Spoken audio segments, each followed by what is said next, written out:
Hello everybody, and welcome to AFB Gaming if you're new. This gameplay you're going to watch is absolutely horrible, and please don't judge my skill off of it. I'm still trying to work out this Nightblade, but aside from that, I wanted to kind of cover the patch notes for the public test server. I know a lot of people have done it, but I kind of want to do my own thing on it. So the big thing is they're going to be removing veteran ranks. On the public test server, it seems that the highest rank is going to be level 50, and then champion rank 160. So I guess they decided you need 160 champion points to reach veteran rank 16. So that's how it's going to be scaled. They're not going to increase how many champion points you're able to use at this point, but I'm sure they will in future DLC. So we know that it takes place in the Gold Coast. For people who haven't played any Elder Scrolls games beforehand, that is in Cyrodiil. However, it is not going to be close to Cyrodiil on the map. It's actually relatively close to Hughes Bane, and it's about the same size.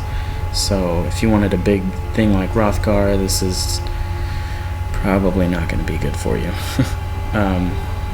But they are introducing poison making, grouping tool improvements. They're changing a lot of the traits on weapons and armor. It's a lot to cover, so I'm going to kind of run through it. Biggest thing for weapon traits is Nirnhoned. This trait now increases the damage of your weapon, the damage of the weapon. So Nirnhoned is really rare, and for your weapons currently on console and stuff, it increases spell resistance and spell penetration. For weapons, now it's just going to increase the damage of the weapon. As to where Sharpened increases the physical penetration and spell penetration by flat values, not percentages. So that's a little change that I think will actually still be kind of good for weapons. However, I think it's going to hurt Nirnhoned staffs, because I mean, spell penetration was a big thing, and it was by a good amount, and it stacked with itself, so I don't know, but that's something new. Those are the big ones that I saw. For armor, Nirnhoned is going to increase the physical and spell resistance by a flat value now. It's kind of weird, but okay. We'll see how it goes. Let's go down. They say they're doing updates to Sanctum Ophidia. I don't know if you're a big trial person. I actually am in a guild that does trials pretty often, and Sanctum Ophidia is the harder trial of the original three.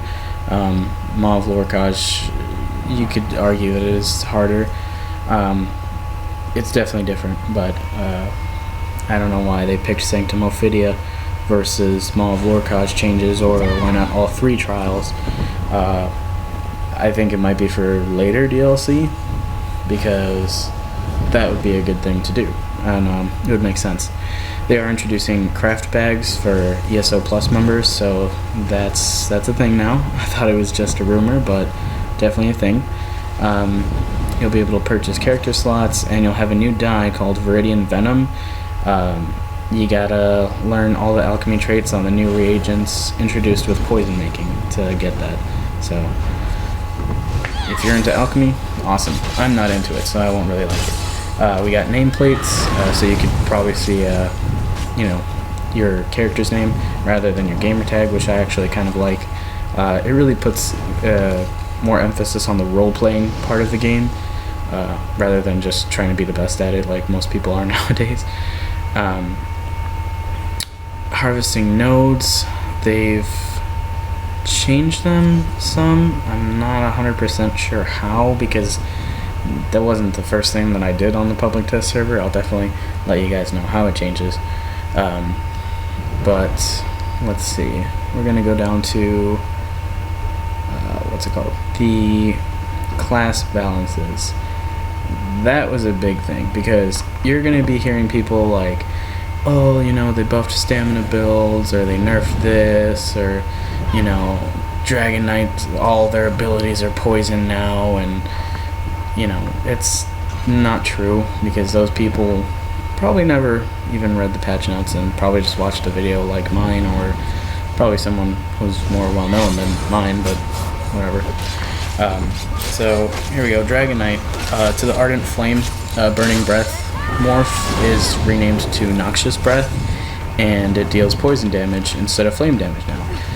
Kindling, which is a passive, is now called Combustion, and it not only increases the burning status effect, but it also increases the damage of poison status effect. Unstable Flame, which was a Searing Strike morph, is now morphed to Venomous Claw, and it does deal poison damage instead of flame damage. And then lastly, for Ardent Flame, the passive World in Flame is now World in Ruin, and it passively increases the damage of poison area of effect abilities as well as flame area of effect abilities. So AoEs, still the same. They just changed some things to poison. Corrosive Armor, which is the Magma Armor morph, is now dealing poison damage instead of flame damage for Earth and Heart. Fossilize, which is the Petrify morph, reduced the duration of the root, and it ends in 3 seconds. And it deals slightly more damage as it ranks up, which, if you guys don't know, if you're not very familiar with it, to morph an ability, it goes up by levels. It'll be like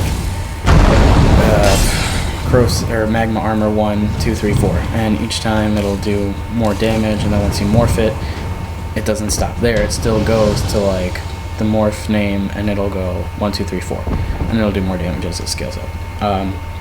The Obsidian Shield morph, it now, what does it say? Also increases the damage this morph deals when the shield expires or is removed by 30%. The Obsidian Shield also now only lasts 6 seconds, as well as 6 seconds from 20 seconds, sorry. As well as the Sorcerer's Shield. Now every class, their shield only lasts 6 seconds, not 20. So it is kind of balanced, so I don't want to hear complaining. Nightblade, the Incapacitating Strike Deathstroke morph, now deals disease damage instead of magic damage. Killer's Blade morph now deals disease damage instead of magic damage. Lotus Fan fixed an issue where the damage over time applied by this morph was not being correctly suppressed by invisibility effects such as Shadow Cloak. Grim Focus morph. This morph Spectral Bow proc has been renamed to Assassin Scourge and now deals disease damage instead of magic damage. And then Shadow Cloak fixed an issue where this ability and its morphs could be used to completely negate the meteor ability.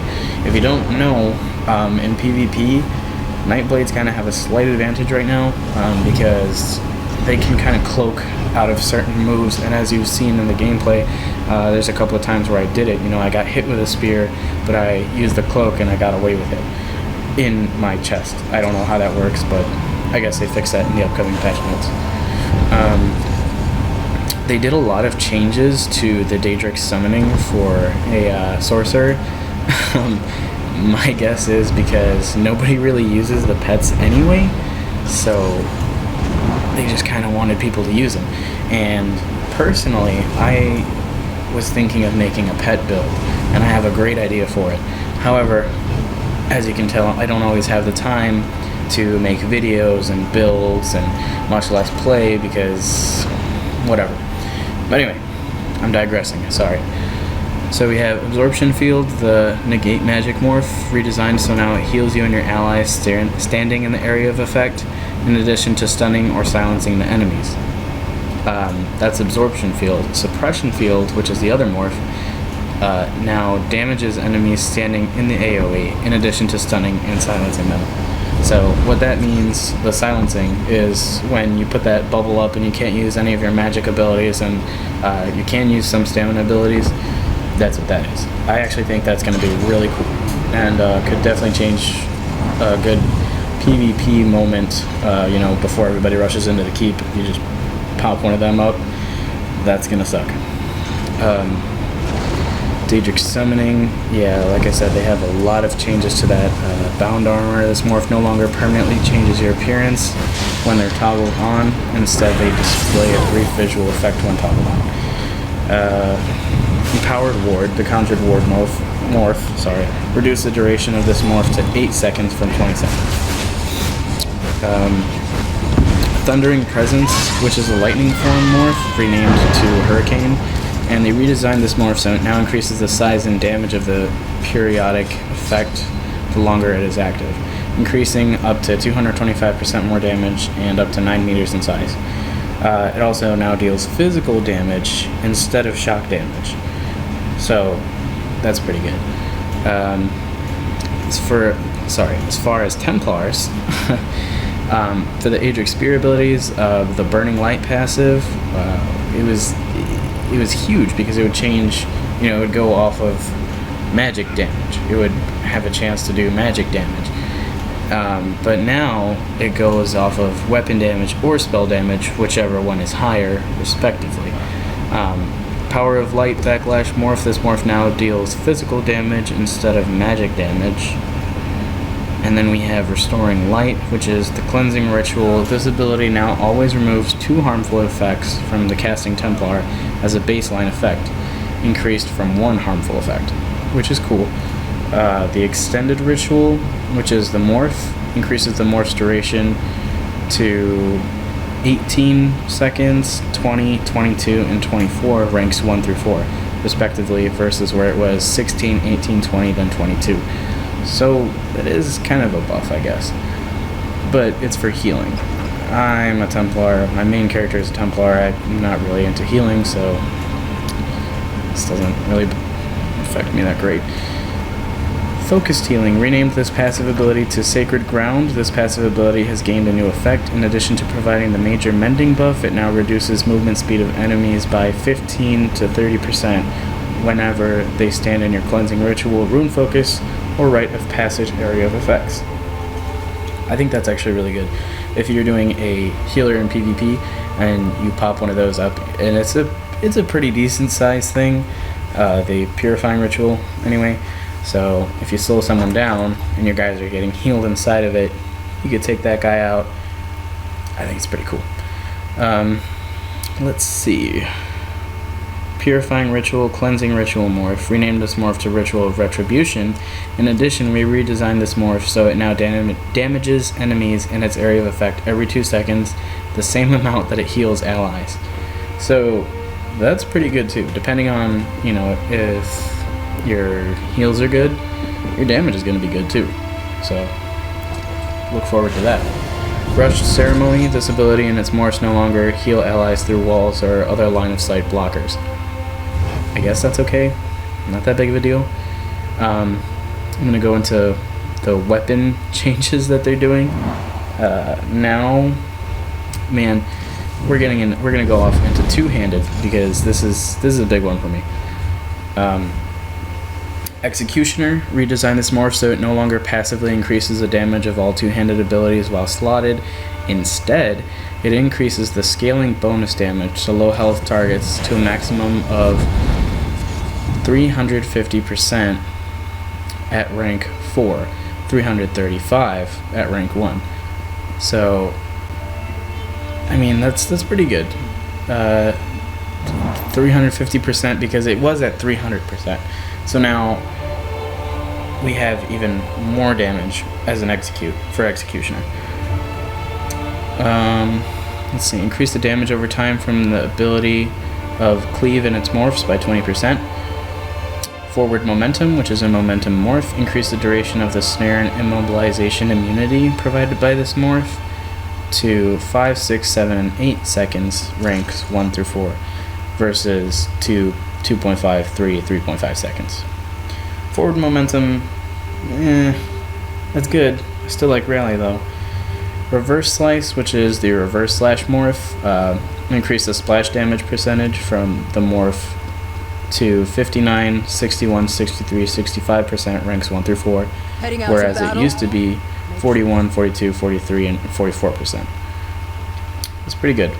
I just might change my hybrid build if I wanted to with that. That could be pretty good. Now, the biggest thing, uppercut. Wrecking blow.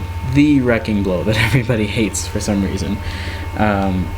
It no longer knocks back and stuns enemies. Now, don't get too excited, because the other morph does. Dizzying Swing, which nobody used to use, now is the one that will knock back and stun enemies. But it will not grant the Major Empower buff so that the next hit hits harder. Wrecking Blow will do that Major Empower, but it won't knock them back and stun them. So now you have to choose, which I think is okay, but I personally like Wrecking Blow. Like, on my Templar, if you crit rush Wrecking Blow twice and hit with one Executioner, that usually takes care of everybody. But, oh well, not anymore. We're gonna see. One Hand and Shield. They fixed an issue where this morph stun effect would trigger on every reflection you layered defensive stance with on any other reflect ability. Huh. That's actually pretty cool. I didn't know it did that. Sorry. I didn't read it through completely with all of these. Power Bash. Increase the damage of this ability and its morphs by 85%, but it will no longer stun or disorient enemies hit. So, Power Bash might be a thing. Dual Wield, we have Blade Cloak. Blade Cloak is getting a small buff. I'm not going to read all that, just for the sake of time, I'm sorry. Flurry, I don't like what they're changing. It reduces the duration of this ability to 0.6 seconds from 1.3 seconds, but it now hits 5 times instead of 6. However, it says total DPS when using these abilities should remain unchanged. How? Not too sure. Flurry should be faster than it is now, which I agree with, but should it hit one less time? I mean, does it really take, like, what is that, 0.7 seconds to hit again? I guess it does, right? Anyway, Hidden Blade, increase the amount of time this ability and its morphs provide the Major Brutality buff to 20 seconds from 10 seconds. So that's good. Rapid Strikes, in addition to the changes made to the base ability, the increase in damage for each subsequent hit has been increased to 3% for more damage from the 2% for more damage to account for the decrease in total hits. So they take away one hit, but you do 1% more damage. Is that fair? I guess. Poison Arrow. Increase the damage over time from this ability and its morphs by 12%, and fix an issue where this ability and its morph are not applying their damage over time to targets who blocked or absorbed the damage. Scorched Earth has now been changed and is renamed to Endless Hail. Sorry, I skipped the bow in case you didn't catch on. They redesigned this morph so it now increases the duration of the arrow volley for 10 seconds, reduces the cost, and deals physical damage instead of flame damage. So I think that might be a better morph now. Maybe. But again, this kind of takes away from a lot of the flame damage abilities, especially for a Dragon Knight. I mean, we're going to see how it goes. I can't really say much about the change, but we'll figure it out eventually.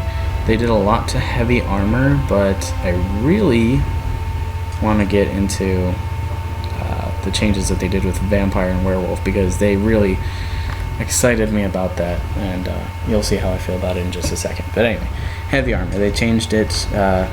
Bracing, renamed this passive ability to Wrath, redesigned the passive ability so it now increases your weapon and spell damage by 10/20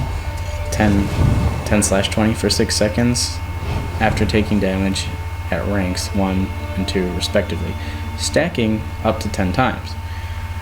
So basically, you could increase your weapon damage by wearing heavy armor, and let's say it's at rank 2, you increase it by 20 points for 6 seconds, and it stacks up 10 times. So that's 200 extra weapon damage that you could have for wearing heavy armor. Good, because I'm tired of wearing medium armor. I like heavy armor. Heavy armor looks nice, and the downside of it is just it doesn't help you with DPS when you're... It just doesn't help you with DPS, period. Truly. It's like heavy armor is made for tanking, and medium armor is made for stamina DPS. Light armor is made for magic DPS.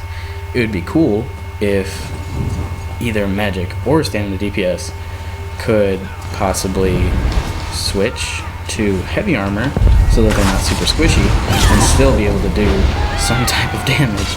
So I hope that works out in most people's favors. I'm going to test it out and see how it goes for me personally, because I actually like being tanky. I hate dying super easy. That's why I picked a Templar in the first place, because of all these self-heals that I had. So, I mean, there's that. Constitution. Increase the amount of magic and stamina retort from this passive ability whenever you are hit by approximately 275%. So, that looks pretty good too. Juggernaut. Increase the amount of maximum health this passive grants per piece to heavy armor, 1 to 2% at ranks 1 to 2, from 0.5 to 1%. So, literally doubled it, which is good. Because with Juggernaut, you don't have to have 5 pieces of heavy armor. You can have 1 piece, which is why a lot of end game builds, they try to have 1 heavy, 1 light, and then 5 medium, or 5 light, 1 medium, 1 heavy. They try to have all that because of the undaunted passives, but they also don't look at the actual armor passives, which maybe some people do, but right now, personally, if you're going for strictly damage in PvP or something, then probably not what you want to do. You probably want to run like all light armor or all medium. So I hope they change that. I hope people catch on, because they can change whatever, but it definitely is up to us, the players, to catch on and essentially change the meta. It's kind of like society. I hate society, but whatever. Onto world. Vampire. Dark Stalker. This passive ability now only functions when you are in Vampire Stage 4. So, Dark Stalker actually lets you move in stealth a lot quicker, which is how you see my Nightblade moving around so quick. Well, actually, I could tell you about her. I had to do a lot for her to run in stealth a lot, but that's fine. Drain Essence. This ability and its morphs now tick 3 times over their channel durations, down from 4, but their damage per tick has been increased, and they now restore 20% of your missing health per tick to compensate. Mist Form. Man, this is something. Okay, so Mist Form, they changed. It applies. This ability and its morphs now remove previously applied snares and immobilizations, in addition to making you immune to new ones while active. Increased the cost of this ability and its morphs by approximately 5%.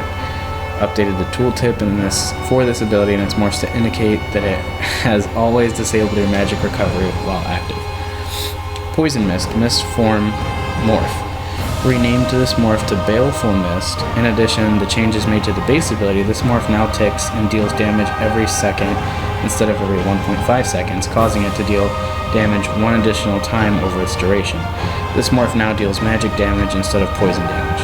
Now, what in the flying hell is that? So this whole thing, we're going to push poison, we're going to change Dragonite abilities to poison, we're going to give you poison for your weapons, but we're going to take poison away from the vampires. What kind of shit? I don't know. And then, hold on, and I'm going to skip all the rest of his stuff, because they really buffed vampires in my opinion. The benefits and penalties are now as follows. Stage 1, 0% flame damage taken, 0% vampire ability cost reduction. Stage 2, 15% damage taken, 7% vampire ability cost reduction, 25% health recovery reduction. Whatever. And it goes on like that. Stage 4, which is where basically everybody's at, 25% damage, flame damage taken, 21% vampire cost ability reduction, 75 health recovery reduction. You want to know what they did to werewolves? All this information for vampires, and this is what they did to werewolves. Listen. Redesign the Call of the Pack. Redesign the passive ability so it now reduces the cost of staying in werewolf form by 10/20% for each transformed werewolf in your group, including yourself, up to a maximum of 40 to 80% at ranks 1 through 2. Damn it. I went past the video. I'm sorry. But, Pack Leader. Werewolf Transformation Morph. Redesign this morph so it now summons 2 dire werewolf companions to fight by your side for the duration of your transformation. If killed, the dire werewolves will return after 16, 14, 12, 10 seconds at ranks 1 through 4, respectively. So, after everything that they've done to vampires, and I can tell that there's a slight favoritism to them, werewolves, we don't get, our stamina regeneration back if it's not slotted. We don't get, buffs to our attacks. We don't get changes to our morphs. If we're a white wolf now, you get 2 crappy wolves to pop up next to you that will probably be as powerful as the wolves in Cyrodiil. And if you've ever fought them, you know that they're not that great. And then when they die, you gotta wait 10 seconds for them to come back. And that's if you got it upgraded all the way. That's crap. Another thing I don't like is that they're changing, Flawless Dawnbreaker. Reduce the amount of weapon damage this morph increases while slotted to 2, 3, 4, and 5% at ranks 1 through 4 versus the 5, 6, 7, 8% that it used to be. So, if you had Flawless Dawnbreaker rank 1 and it increased your weapon damage by 5%, that was like the lowest, which is now the highest. Why? Because tell me, because I don't know. I don't like it. But I guess some people say that spell damage is harder to get than weapon damage because of this morph. So maybe that's what they did. I don't know. I guess we'll see. I really like having 4,000 weapon damage resting unbuffed. But I guess I'm going to have to work harder for that now. So we will see.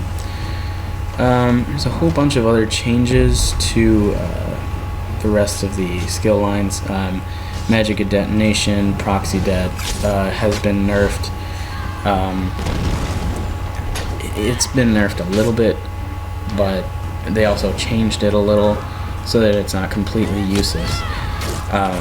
They reduced the damage by 45%, but they now deal 25% additional damage per target hit, up to 10%, and cap the total bonus damage at a total of 250% more damage done, up from 100% more damage done. So it used to be you could only do 100% more damage. Now, the more people you hit, the harder it hits, basically. And Proxy Det with Vicious Death is absolute hell in PvP, especially because people like to bunch up, and it's really not going to change that much. It's just a false change to make you think, oh, okay, it's fixed. But that's them. I'm gonna leave it at that because I've already gone a little past my intended length of the video, and I'm now talking where there was originally no video. But I'm gonna put videos so you guys aren't bored. However, I wanted to say thank you guys for watching, and I hope to see you guys next time. And please do stay tuned because I will be trying to put up some build videos for my Nightblade.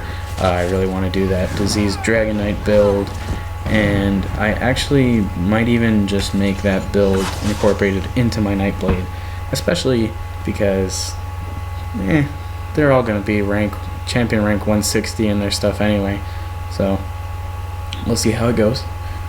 But anyway, see you guys next time.